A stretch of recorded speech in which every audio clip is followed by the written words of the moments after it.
For 3 days, we've only imagined what it must have been like for the 39 people trapped inside this container. Now we have the final heartbreaking messages from a 26-year-old Vietnamese woman who told her family she was heading to England via China.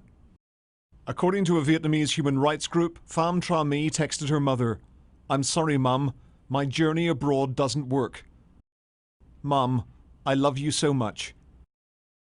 I'm dying because I can't breathe."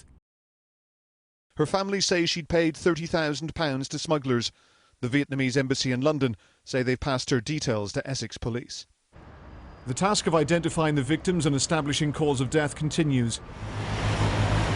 More bodies have been transported from Tilbury docks to a hospital for post-mortem. I can confirm we have officers working around the clock, and we have now arrested a fourth person. A 48-year-old man from Northern Ireland was arrested at Stansted Airport earlier today on suspicion of conspiracy to traffic people and on suspicion of manslaughter. It follows the arrest of a 38-year-old man and a 38-year-old woman from Warrington during warrants executed in Cheshire overnight. I'd also like to make an appeal to anyone living illegally in this country who could help our investigation. Please come forward and speak to us without fear.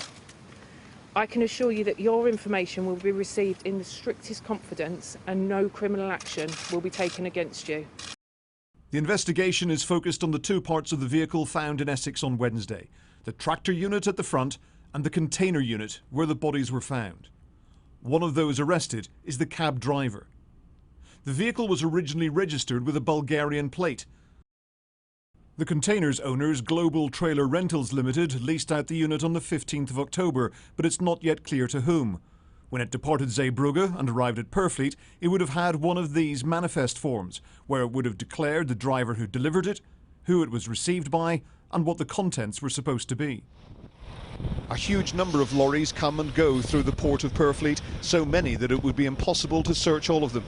But people who live locally say they've seen hundreds of migrants, too many to be stowaways. You'll be walking along the road any time of day and you'll get stopped and asked where's the station in broken English, or have you got any money, or have you got water, money for water they ask for.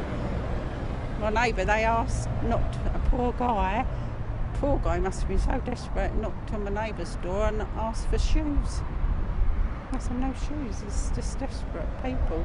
They're just treated like commodities, that's what they are, these traffickers. She claims the authorities didn't seem interested when local people reported what was going on.